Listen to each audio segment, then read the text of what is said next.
thank you for coming, first of all. It's a pleasure, to be up here. This is Alma Elsewhere, ways to sprinkle your Alma APIs on cue. Ways to sprinkle your Alma APIs, your Primo APIs around basically campus to enhance your user services. I'm Chad Cluck. I'm the web developer at the University of St. Thomas. We switched to Alma about 3 years ago. And with that, I wasn't really part of the implementation team necessarily, but I was a web developer, so I had my eye on the APIs as we were going through implementation as to what we could do with it. So what's your experience with APIs? Anybody here have used an API before? Okay, good. Tough crowd, I think. How many have created an Ex Libris API key for integration with another system? All right. Okay, so more people have used APIs. Fewer people have actually used the Ex Libris API keys. Okay, so hopefully we can get everybody doing that. How many have at least looked at the API documentation? So I should see yeah, good. All right, awesome. So by the end of today, hopefully you'll have done all three, or when you go back, hopefully within the next week or so, you'll have done all three. So we're going to go over what an API is, just really quickly for those of you who'd like to have more information. We're going to do a little bit of a console tour. I'm going to introduce Postman. If you haven't used that application, it's something that's really great for APIs. We're going to go over security as well as a framework. All right, so what is an API? An API is an application program interface. Basically, it allows one application to talk to another. So we've got our 8-ball here. That's an app. It makes a request to the server. The server then gives back a response.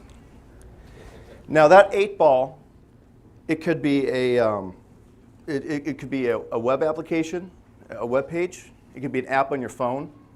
It could be like a digital magic 8-ball that's Wi-Fi connected, and it gets its responses from the server. That 8-ball doesn't really know much about what its responses can be. It doesn't know much about randomization. It's just an application that displays information from a server. So you can use APIs to enhance user services.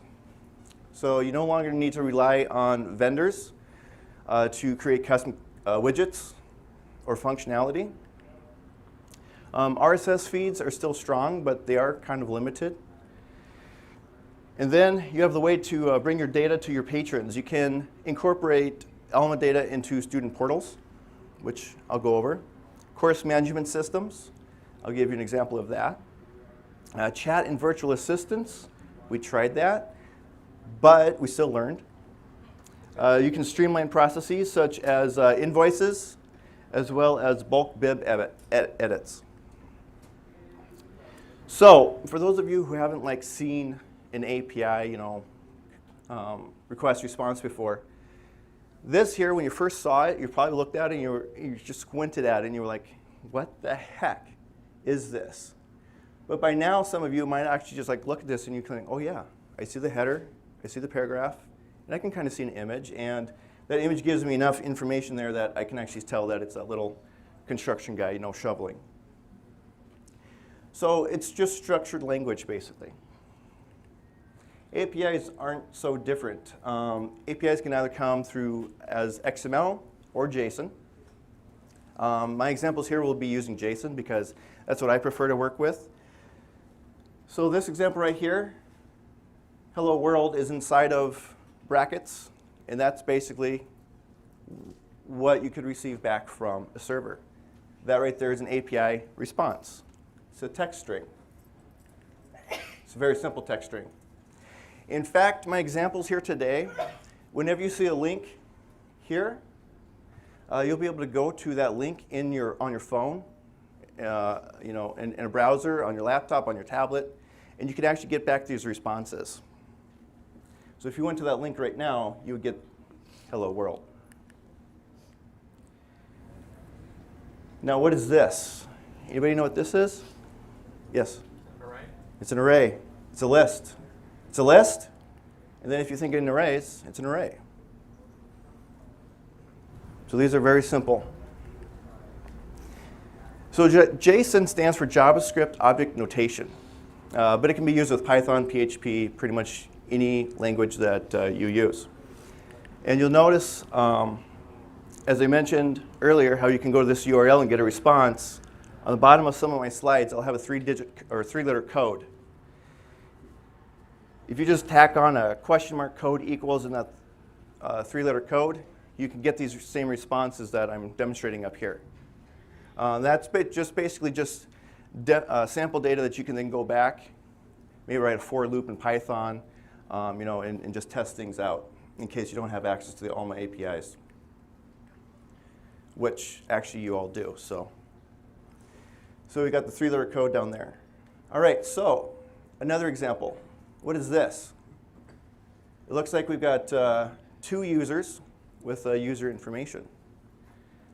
So it's a multi-level array. So you can receive a course list with course information about multiple courses. And then all you need to do in your code, you just need to iterate through it. And you can process multiple things at once. And again, this response, if you want to play around with it, is available. So you don't need any database connections. There's nothing like that. It is just a URL, basically, that you, as a human, can plug into your browser and you can have access to. In your applications, you can request in your application pretty much the same way as you would request a file on another server.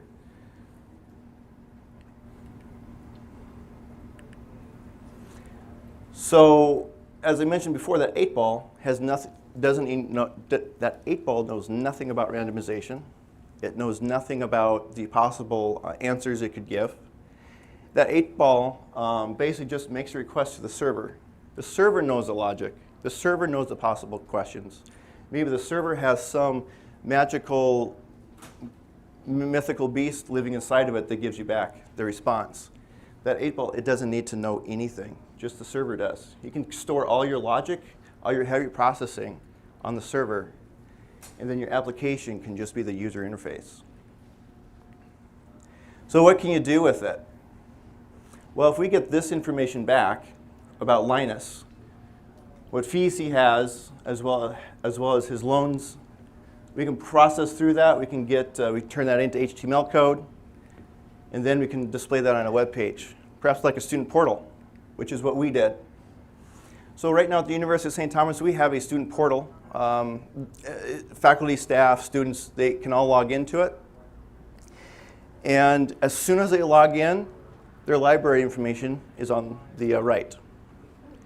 So nothing displays if they don't have anything. Like if they don't have any fines, fees, or loans, nothing displays. But if they have library loans, it'll show them what library loans they have, what their due dates are, any hold requests. So like if they requested a book and it's available and it's ready for them to pick up, it'll say where they can pick it up. And then if they have any library fees.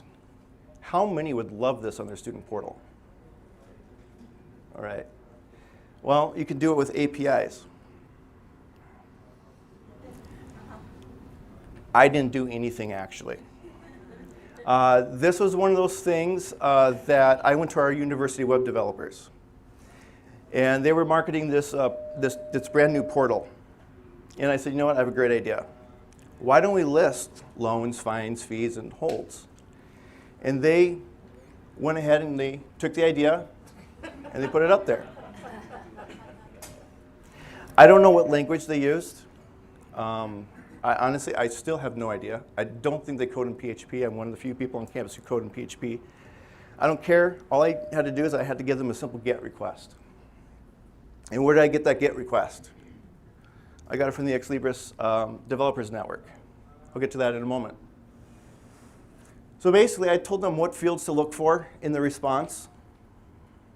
And then I told them this is how we would like it to display on the page. And they went ahead and they did it. So with the Developers Network, there is extensive documentation. I believe the documentation is pretty good. I found all my answers there in terms of what fields to expect and all that sort of stuff. This is an example of some of the user documentation. As you can see, we have users, And then users can have requests, loans, resource sharing requests, fines, fees, deposits. There's different URLs, basically, to get different pieces of information. So to get started, basically, you need to create your account, generate an API key, and play around. So how do you get an account? If you don't have an account already, you need to figure out who manages the API accounts at your institution. Either they'll give you access, or you can just request a key and then they can set up a key for you. If they don't know how to set up a key for like applications and stuff like that, you might want to show them the presentation. So after you get your keys, you can go to build my APIs, and you can manage your keys. Now this is a long list of keys here. I really recommend having a different key for each application. How many here use the same password for multiple websites? All right, I know who to hack now. That's not the only reason why you want to use multiple keys. You don't want to use the same key over and over again, because if that key goes somewhere else and you need to revoke it, and you have 20 applications out there using the same key, how many applications do you need to update? 20. So I recommend having a key for each application that you're coding for. I recommend naming conventions. I accidentally deleted the wrong key the other day because it was named in a way that was confusing to me, so that was not good. I recommend naming it. What business unit is using that key? At the top there, we have a business office one. We have our web services using our One St. Thomas key. This is me using something for library help for our Canvas integration. I also recommend having dev and prod keys. That way you can do development work. You have the ability for each key to set whether or not you're using sandbox data, ex libris demo data, which is great if you have student workers. That way they're not working with live student data. And then you can have production data. So you can switch what environment those keys are pulling data from. So it's great to have like development as well as production keys. So to add a new API key, just go down there, add a new API key, give it a name. You can please give it a description. You can enable and disable keys as well. I really recommend this, especially if you're not doing active development and you have a development key. Just go ahead and disable it. I will say that with development gets messy. There's been a few times where I've been working with some of our developers. In fact, this happened twice, in which I'm working with them. We're being very careful. We're not sending the keys via email and stuff like that. And all of a sudden, I get the key with a whole URL string in an email, sent out to 50 people. Most of them do not need to know, because if they were just to click on the link, they would have access to that data. So I've had to revoke keys on occasion. When you set up a key, you can set it up by area. You don't need to give each key access to everything in Alma. In fact, your application is probably only going to access like 2 or 3 areas within Alma. So you can set that up. There's no reason why, if it's a bib record application that just processes bib records, that needs access to user data, so you can lock it down. Over here in the environment section is where you can choose whether it's sandbox, ex libris, test data, or your production data. Permissions read, write, and read only. I recommend as you're getting started, read only. As you're starting a new development project, read only. If you need to write data, once you get to that part in your development project, go ahead and switch it over to read, or to read-write. And these can be changed at any time while the key is in use. So, for more documentation, you can actually play around. You don't need an access to the manager's console in order to start playing around. You don't even need to log in to do that. Ex libris has sample data out there that you can start playing with right now. So you don't even need to log in. You just go to API console at the developers network, and again, that's developers.exlibrisgroup.com.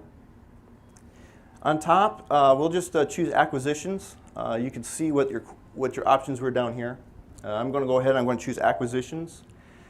The server is pretty much already filled in for you. That'll be your default server, North America.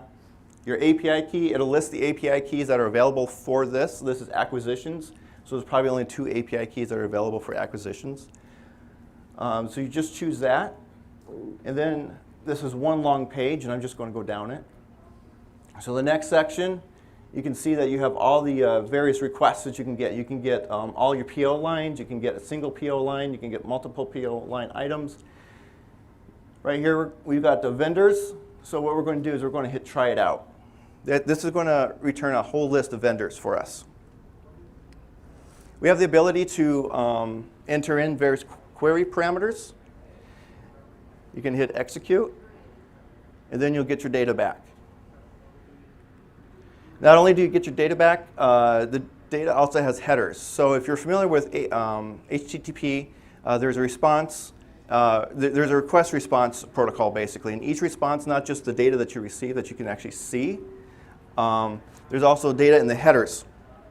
And one of the things, nice things is that in the headers, if you programmatically access it, you can actually see how many API requests you have remaining for the day.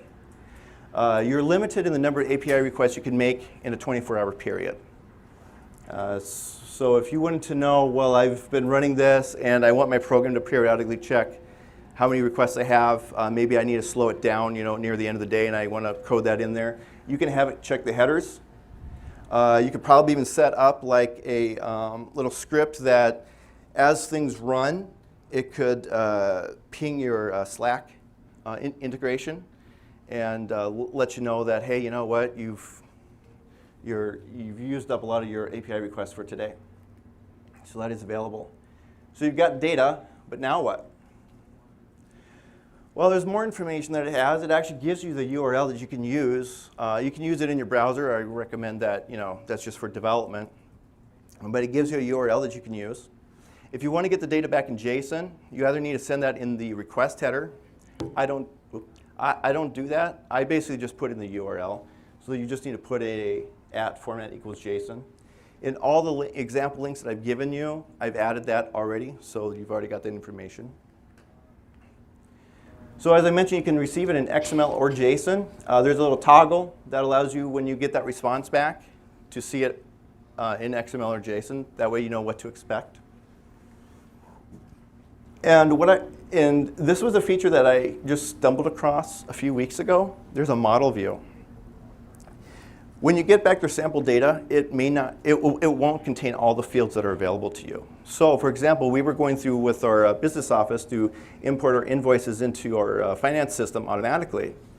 And there's a field code called financial sys code that we use for our internal reporting for vendors, basically. It's the vendor code, basically, but for internal reporting. It's not the Alma vendor code. And it's a financial system code. It wasn't listed in all of our sample data or anything like that because there was no data in it. I then knew what to expect so that we could code for it and we could start putting data in there. There are reports.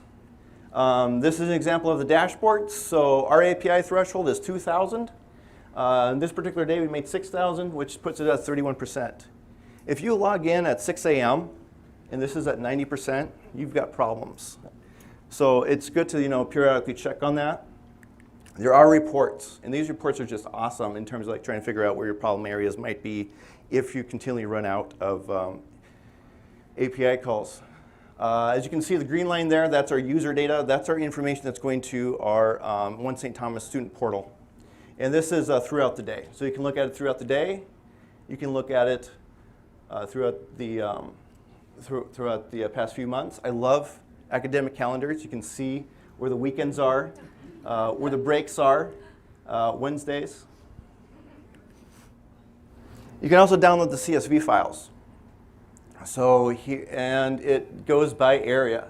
Yeah, so each of these are the various URL paths, so that I can look at it that way.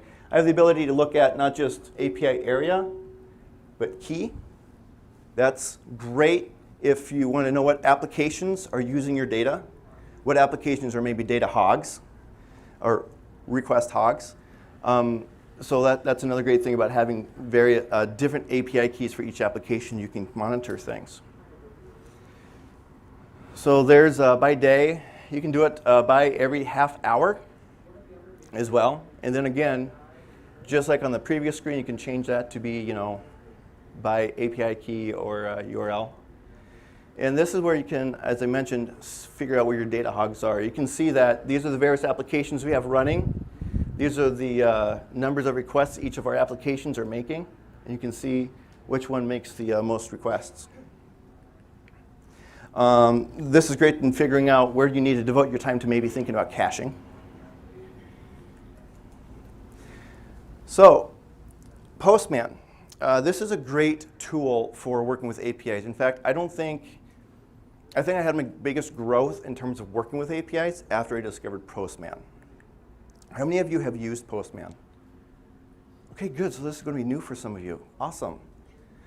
Okay, so Postman is basically my lifesaver. I love it.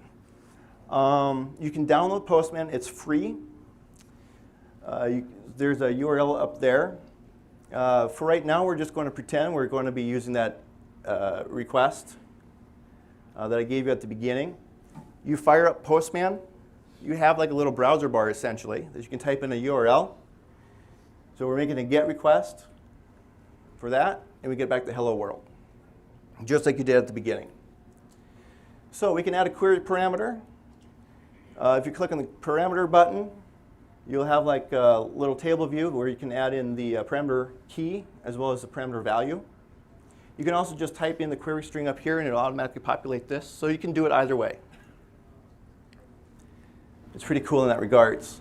So if you were to put this in the get bar, you would get a list of games you could play. You could also try those other codes. I just put them there so that when you're back at your desk later, you can try them out and see what they look like. The great thing is that unlike some browsers now, I think Firefox on a lot of the operating systems are already formatting. When you type in that URL and you get back a JSON response, it already formats it this way. Some of them don't. Sometimes you just see a whole bunch of just text. Postman will format it for you, so you can look at that. So if you're doing a GET, you're pretty much safe. You're just reading data. No big deal. Now, when you start doing delete, post, and put, you're typically writing data. And if your key has access to write data, you need to be careful. Be aware of what you're doing. I think the biggest problem you're going to run into is sending a post request with no data in the object field, basically deleting your record. So our university portal example, if you were to copy these URLs and put in your own data for these placeholders, you would be able to look at these various things for yourself. You could use your own user ID. Then you would plug in your API key there. And you could look at your loans. You could look at your current hold requests. And you could look at your fines. Now, the nice thing about these placeholders, the way that they are with the double curly braces, Postman has the ability to store variables. So this is really great when working with your developers because you can have an API request string, and you can have those little placeholders for variables. You can send those back and forth, and they can plug in the actual data. You don't need to worry about that. So you can add new variables by just going up to the cogwheel. You can add like password and code and stuff like that to various things. You could have a whole list of variables, and they don't all need to be used by the request. As in that previous example, password was not used, but maybe in another example that I'm working with the same application, it uses password. You can use this to store MMM IDs, that you frequently test on, your own user ID, and you can create multiple of them. So you can create multiple variable lists for each application you're working on. That way you can store the API key in there. So you can switch between environments as well, as I mentioned. So like if I switch to a different application, I could just switch variable environments, and I'd be using a different variable, just like that. I can see what the current values are in case I got some data back that I wasn't expecting. Well, maybe I wasn't using the right values, and I can verify. And of course, Postman can be used. I can use it on my Mac. I can use it on my PC in my office. And it synchronizes the data. If I update any of my environment variables or my folders with a whole bunch of the API requests that I saved, it's automatically up on my desktop too. It's cloud-based, which of course means you're storing your API keys in the cloud. Well, if you're concerned about that, you can visit the security site on the Get Postman website. And they do use AES 256 at the application level before they store it on their servers. So it is secured. They don't have access to like view your data. And if a hacker were to get into their system, they wouldn't be able to download your API keys. So that's always good. They do have code snippets. You can get code snippets for Python. Now, one caveat about these code snippets, sometimes they work, sometimes they don't. I've had a problem getting the Python thing to work. The PHP one helped me out quite a bit. I do not use this exactly. Again, these are examples to get you started. I do something much simpler than this. They have curl, so if you like doing command line thing, or if you have anything that is just command line batch processing or anything like that on your computer, you can certainly use curl. And JavaScript, no. Do not use JavaScript for Ex Libris APIs. There are many fine things you can do with JavaScript in terms of accessing APIs. A lot of you probably have accessed APIs using JavaScript. I'm not saying that that's wrong. In fact, that's how we display all of our API data on our website, by using JavaScript. But we don't use Ex Libris APIs in that JavaScript. I'll get to that in a moment. So please promise me you won't do that. Because it has many good uses, but not for accessing the Ex Libris API directly. I'll get into how you can do that securely later on. So, in terms of security, we've already established we don't want to use JavaScript for Ex Libris APIs. There are exceptions, not for Ex Libris, but there are exceptions for using JavaScript. You kind of have a security checklist, basically. Are we exposing any sensitive data in the API request, such as personal information, secrets like an API key or access tokens? Does it have the potential to return any of the above? Because Ex Libris uses API keys in order to grant you access to any data, there is no read-only public data. That is why you can't use these for with JavaScript. So let's take a look at the example. So that example that I gave earlier, the game choices, does the request contain any personal information? No. Any API keys? No. Does it return any personal information? No. It's public information, so I'll approve this. That's fine to use JavaScript with. Loans? Well, the request itself does have an API key. It contains personal information, and of course it returns information. So that's a big fat no. Bibs. Now, let's forget the fact that we're using an API key here, okay? So let's just say, you know what? We're asking for bib records. We're not asking for any personal data. Books don't expect privacy. They don't have any privacy expectations or anything like that. So let's just forget that I'm using Ex Libris API key. We're looking at the request here. We're just requesting a book. There's no personal information there. There's no personal information here until you add a /loans to the end of that. You add a /loans to the end of that, all of a sudden, you can see who has that book checked out. So just because you think that it's bib record, that's read-only data. It's public information, right? No, it's not, because you can actually get to personal information. So we're going to say no. So you never want to reveal secrets. This, it's not just JavaScript, it's also anytime you're creating an app for like a mobile device or an Alexa skill or anything like that. Actually, Alexa skills are different.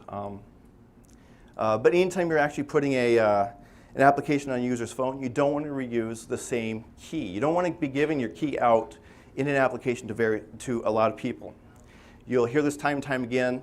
So-and-so created an app. They used a key or a common password that everybody in the world uses.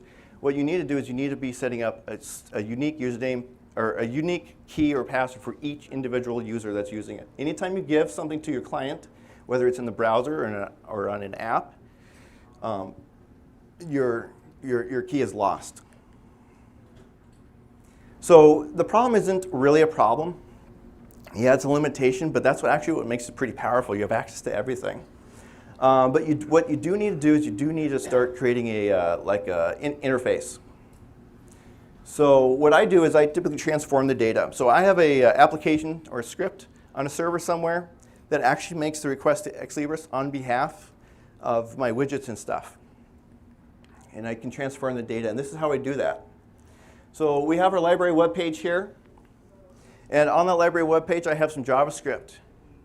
And that JavaScript goes ahead and it makes a request to our intermediary server. So this is not, there's no API key. Our intermediary script only knows like to do one thing. It knows to contact Ex Libris, get back stuff, transform that data. There's no personal information returned. So I have that in its server side. Server side is what you really want to have your scripts working on. You don't want to be doing any of this client side. Now JavaScript can be run server side in some instances. So you could use JavaScript in that instance as long as it is server side. So our web page makes a request to our intermediary script. Our intermediary script has this code. It gets the parameters, list equals all. The URL, it creates the URL to send to Ex Libris for the request, and then it makes a call to Ex Libris using that URL. So this is a little intermediary server here. Ours are currently stored in Amazon Web Services. Makes a call to Alma API. Alma API returns back a list of courses. And then our intermediary code goes ahead, after it gets that data, transforms it. The course list that I got back from Ex Libris was a long list with lots of information that we don't necessarily need to display on the web page. We can sanitize it, transform it, and just send back a simple little text box back to our web page just using JavaScript on that end. So this is JavaScript, this is PHP, but this could be anything that you want to code in. We use this for our Canvas integration. So we do our resource lists. They're called, it's the course reserve section in Alma.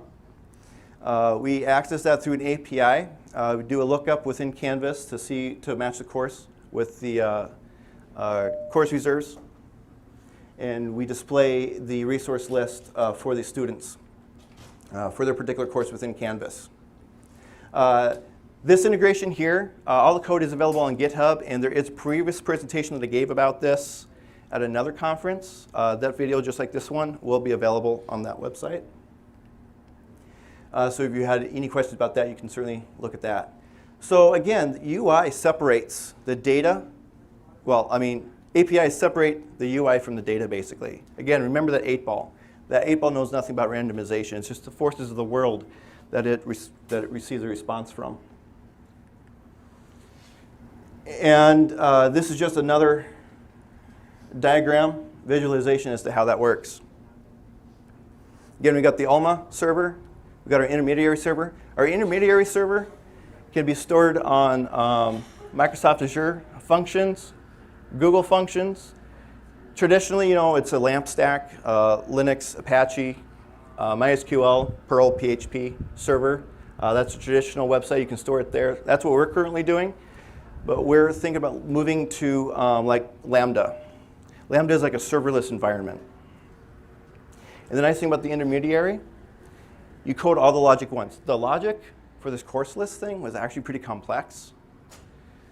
But our script on our Canvas, One St. Thomas page, as well as our mobile app, doesn't need to know all the logic as to how to get the data or how to transform it. It just needs to know how to display it. So that's great. So this is always the problem. I give this great presentation. These are the cool things you can do, but yet I hear over and over and over again, I don't have access to a server. IT won't provision a server for me. Well, that is a bit of a problem. I'm not going to say that there are ways around that, but there are ways to convince the powers that be that maybe there are options for you to host your stuff. A lot of universities and a lot of places are kind of moving towards the cloud, which really, if you have the right idea, allows better provisioning of services. That's one thing that we had. We had like one server for like the longest time. It was a LAMP stack, and that's where we stored all of our code.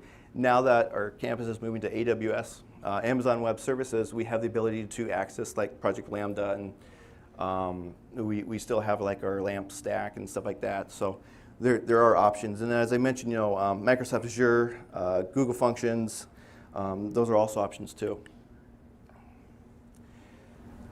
But that doesn't mean that you can't start playing with APIs. So go back there and you can start playing with APIs. So you will need a place to host your code. If you were able to seriously be able to consider various serverless options are like, anything that's not a LAMP stack. There's a blog post that kind of goes over the pros and cons of each, and I thought it was pretty good. Load times, APIs can take a while to load, so I recommend loading them via JavaScript, of course, using that intermediary, because it can run asynchronously. So that way your page can load and it can still be requesting data from the server and you're not delaying the user. So with GitHub, there's a lot out there. I'm just going to list these links here. As I mentioned at the beginning, there is a supplemental document that basically lists all the links as well as the GitHub repositories that I referenced in this presentation. I do have the Exlibris example that has like the course material that you can request, or a list of courses that you can play around with. I did develop a PHP project framework that basically allows you to quickly develop APIs as well as microsites.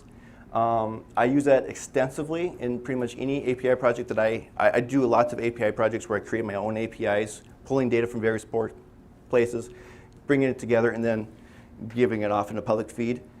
I can usually get a project up and running in about half a day with that. There is a JavaScript template that you can use as well that's already ready there for you to start making JavaScript requests to either Intermediary or some other system. We use it for some of our Google integrations as well. If you want an example, I do have the 8-ball example. You can actually see it in use at the top link there. And then the code for the API service is available as well as JavaScript. And you can just play around with that. So, and there's a few final pieces of code. All those examples that I gave you, you can run those off your own server as well. So, where it was like ELUNA-2019 ! Code equals whatever, you can actually download that code and you can run it off your own server. That way, again, it's just example stuff that you can just play around with, example code, example responses that you can work with.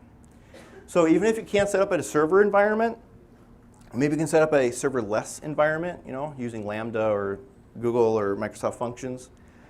But you can still get familiar and play around. You can use Postman, or you can go to the Exlibris API console. And again, you don't need to be logged into the Exlibris API console to start playing around. They have test data that you can start playing around with. And one of the things about playing around with this data is then you can then go back to your IT folk or to the powers that be and say, hey, it really is something that we can do. Maybe we don't need to develop it in-house because we don't have server space, but IT does. Maybe they can do a project. Maybe we can partner with a project. And this is the data we have access to. This is what we can do. So what I would like you to do by this time next year, get a place so you can start using these APIs. You all have access to it. You pretty much have everything that you need. So I'd say go ahead and start getting to it. All right, so I'll open up for questions. We have about a little less than 10 minutes left. Yes? How do you control access to the intermediate server? So the public part is in the web portal that shows how to talk to the intermediate server. Yes, that's a good question. So the question was, how do I control access to the intermediary server? Basically, it's a lot of what we put up there is public data. Now, if it's not public data, like the intermediary server that we use for the student portal, that is all server-side. So then we don't use JavaScript for that. But there are certain things that you can do in terms of requests and where the request is coming from. Now it's not 100% secure, so I would make sure that you don't post any private data in your response. But you can. There are ways to secure it down, but it's not necessarily adequate. When you have like user data, what you really want to do is you want to make sure that you develop a service that works just like Primo does in terms of a user is logged in and you can't just switch over to another user by changing the account number or anything like that. So you need to use those best practices. There's things you can do with like OAuth and stuff like that, but it's a little bit more complicated. most of our stuff right now, in fact, all of our stuff right now that's available publicly, there's no private data. So it's OK. The only thing that we could have is like a denial of service attack in which somebody just keeps hitting and use up all of our API requests. But we have other safeguards for that. Any other questions? Yes?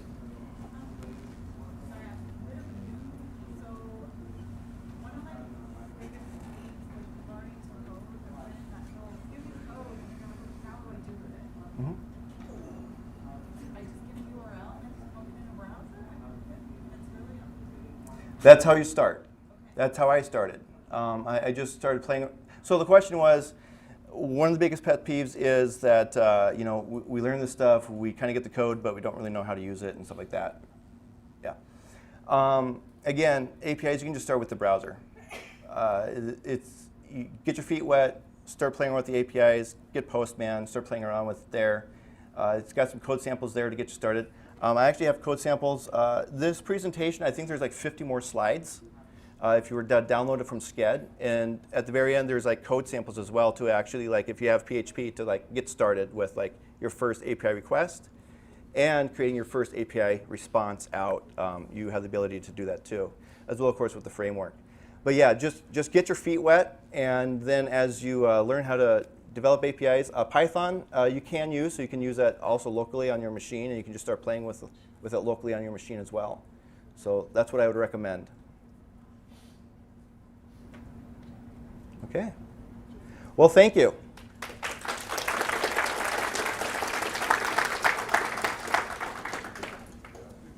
Oh, as I mentioned, this presentation will be available at that website listed there.